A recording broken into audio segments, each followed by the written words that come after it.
Dana mentioned it, you're a professional of the sport. How disrespectful, how disappointing is this after all this preparation for Nick Diaz? Is this for you? Well, to tell you the truth, in the beginning when I went to Toronto and he didn't make it, I thought something, I didn't judge him right away. I thought something happened to him. You know, maybe some, you know what, because I don't know the guy, I don't know what's going on in his life. I thought maybe something bad happened, so I was like, shit. I wish him, you know, I don't wish Nick Diaz a bad life, you know, so I was like, I hope everything is okay. Then I talked to some people and I heard what happened, and I was like, man, it's a lack of professionalism, you know. And to promote a fight, we need we're three partners to promote a fight. Is the UFC, they promote the fight. They need me, and they need Nick Diaz. The UFC did an amazing job, set up everything, the press conference, the promotion, everything. I show up to do my job, but Nick Diaz did not show up to do his job. You know, that's how I see it, and it's consequences to this. You know, I just learned the news not a long time ago. I'm like you. You know, I'm surprised. I'm shocked. I don't know what to say. You know, I just learned the news like a few minutes ago. I don't have the word, you know, I'm caught off guard completely. It's amazing. I would never done something like that. That's why I train for. It's been 10 years I'm training for this, for the UFC, the world title. This thing means everything to me. I just don't understand how come someone don't show up to an opportunity like this. I just can't believe it. It's amazing. I don't know what to say. It's crazy, you know. This is what I didn't expect this, but I expected some problems and some headaches over the next couple months. But I didn't expect this. At first, when I first learned the news, I thought something bad happened. Maybe he forgot, like maybe someone died or something. Like, you know, like for me to not show up at something like this, it would take something very bad, you know. Something like, I don't know, a member of my family die, or I don't know, like even if it would happen, I would have told the UFC, we're partners, you have to tell the truth to your partner, you know. I just don't know, it's insane, I don't know what to say. And George, after he didn't show up yesterday, did you have any reservations about coming here to Las Vegas and maybe saying, hey, you know, why should I have to do that if he's not going to? I was mad that he did not show up in Toronto, but I was like, once again, I didn't know why he did not show up. So I was like, maybe something happened. He's gonna show up. Like, you know, I don't care about what he's doing. Like, I care about myself. I signed a contract. I said I was going to do my job, so I'm gonna do my job 100%. You know, I'm a man of my word, and I'm a man of commitment. You know, this is my life, you know, it's the world title. Business, when I'm business, you know, I'm business, you know what I mean? I respect what I say. So I show up and, yeah, to tell you the truth, I don't know, I don't know what's going on. I can't think about a good reason. You talk about, you know, the importance of this fight and kind of what you think of Carlos as an opponent. No, I'm not thinking about Nick Diaz anymore. I'm thinking about Condit, and like I said, it just happened a few minutes ago, and I had to reorganize my training camp completely. But I do believe it's even a more dangerous fight. Condit has way more power, way more diversity of attack than Nick Diaz has. He's got a very good jiu-jitsu, and he's not only good with his hands, standing up, knees, elbows, kicks. I think he's going to be a way more dangerous opponent than Nick Diaz. I was happy to fight Nick Diaz because Nick Diaz has been saying a lot of things about me, and it was the fight that everyone wanted to see because he was champion in our organization and I was champion in the UFC, so it was kind of some sort of, not unification, but kind of, you know what I mean?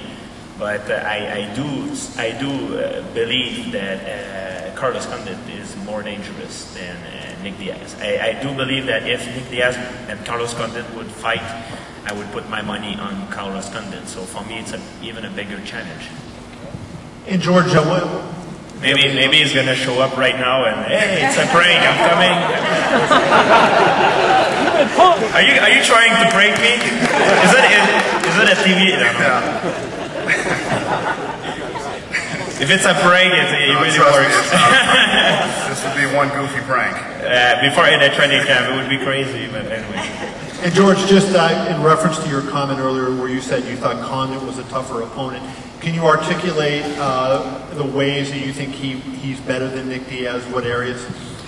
I haven't took the time to study Carlos Condit, but he fought one of my training partner, Rory MacDonald. And I've watched a couple of his fights, and it seems to me he has a bigger variety of attack. Standing up, his ground is very good, just as Nick Diaz, and standing up is more dangerous. So I'm going to have to be worried about a lot more things. Not only the hands. Nick Diaz is mostly a boxer, but Carlos Condit, he's got a bigger range of, more variety of attack. He can hit me with a kick, with the knees, with the elbow, and everything. So, and he hits harder than Nick Diaz. So for me, it's a fight that I truly believe it's way more dangerous. And I think it's pedigree. Just his pedigree as a martial artist is better than Nick Diaz. I think he's a better fighter than Nick Diaz, and way more dangerous. Dana ventured to guess as to what's going on with Nick, that he just folded under the pressure of a huge main event. I wonder if you'll give us your take on, I know it's just a personal thing, you don't know what's going on with him, but what do you think? I mean, if you had to guess the reason why he's doing this, what would you say? Why, I don't know. Maybe he's been taken away by alien. I don't know. I don't know why nobody can find him. I don't know. Like I said, I was like, maybe man, a lot of stuff play in my head right now. I said, maybe he's gonna show up walking and calling me names as I'm talking right now, and I just don't know. And I don't know what to say. For me, it doesn't make sense. I worked all my life for that opportunity. I work all my life. It's crazy. You would have made it's the opportunity to get out of the shadow and make it for a living. You know what I mean? I just don't understand. It's by doing so, he would have a better lifestyle, a better well-being. His life would have changed completely. It's for sure. I don't like. I'm going to tell you the truth. I don't like to do this. I would rather stay home and train for my fight. Not that I don't like. I despise completely doing this. I don't like the face-to-face, the stare down and stuff, and click the picture. Hey, what do you think about it? And I have to do it. I do it every single time because it's part of the promotion. But I show up in front of you as real as I am. You know, like I'm telling the truth. I don't like doing this, but I have to do it. It's the contract, and like I said, to promote a fight, they need 3 entities: the organization, the UFC, and the 2 fighters. And one of the fighters did not show up, didn't do his job. So that's what is going on right now. This isn't like out of left field. Like we're like, holy shit, George St-Pierre didn't show up for this thing, and he won't get on the phone. And you know, when is Nick Diaz? I mean, who in the room is really shocked and horrified? Like, can't believe that this is happening right now. And nobody. That's what I thought. And you know, if you don't do it, if you don't want to do it for yourself, at least do it for your family, for your kids. You know, it's an opportunity to make a better living for you. And if you don't want to do it for yourself, do it for your family and for your kid. You know, it's a little bit selfish. You know, thinking the way like that. You know, I don't think it's anyway. It doesn't make sense. Concerning Carlos Condit, you have Dan Hardy in common, and he pretty much wrecked him. Do you feel like the short notice turnaround, how worried are you about that for facing someone who's looked so impressive as Carlos has lately? It's true, it's a short notice for me, but it's a short notice for him. And in this business, stuff like that can happen. I'm always worried that stuff like that happen all the time. I remember one time Matt Serra was supposed to fight Matthews, and Serra got hurt, and they called and say, for Matthews, are you ready to jump in? I said, yes, sir. That's why I train all year around, and that's why I'm always ready. I like to be in shape all the time.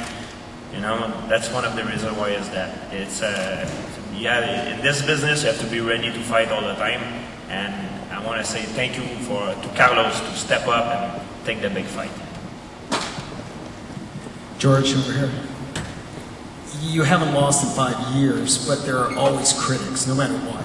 True. And they found that, I guess you've been criticized about not finishing fights. Now, you came out and made a bold prediction that you would finish Diaz. Do you have that same type of prediction for Carlos Condit? Of course. I wanted to go for the finish. And not to make excuses, but I think one of the reasons why I maybe had a problem with finishes. You know, I try really hard doing so. And I truly believe sometimes the fight with Koscheck should have been finished, you know. Koscheck had a health problem after that fight, you know. And I do believe he should have stopped the fight. Hardy was made of rubber, obviously. John Fitch, I knocked him down like 2-3 times in the fight. I took his bag, and he just... These guys are hard to finish, you know. And it's not because I'm a bad finisher. I would say more, it's because the opponent that I face are just very good, you know. I don't think I'm a bad finisher, you know. I think it's the guy that I'm facing are just very good at getting out of things. And also the style matchup, you know, sometimes that's what happened. And the thing that happened with me is I think sometimes I overanalyze too much, you know. I become a little bit too much cerebral, and I try to overanalysis create paralysis. That's all. I don't know if I'm saying it right in English. My English is not that good, but that's a line that I heard in English. So I've been trying to work also in training especially for that fight, to be more on working more on the instinct. Less analyze. I want to analyze my opponent, but not overanalyze it. As soon as I have the opportunity, jump on the opportunity. I think that's what can make the difference for me. Be more opportunist and more fighting with more instinct, so to speak. That's what can make the difference in the result. Absolutely. Yeah, I mean, part of their job is to help promote the fights. I mean, imagine if, like he said, I'm sure a lot of the guys feel the way that he does. Usually the way it works too is the guys who are on their way up, the guys who are coming up can't get enough media. And then once the guys get to the top, they don't want to go anywhere and do anything, you know? They got other shit going on.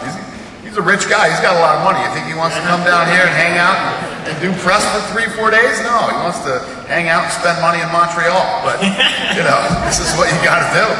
It's part of the deal. And like I said, from the beginning of time, since the first fight ever happened, there was a press tour. And this is all part of the deal. And yes, it's in their contracts and it's part of their obligations. Thank you guys. I really appreciate your support. Thanks for coming out today.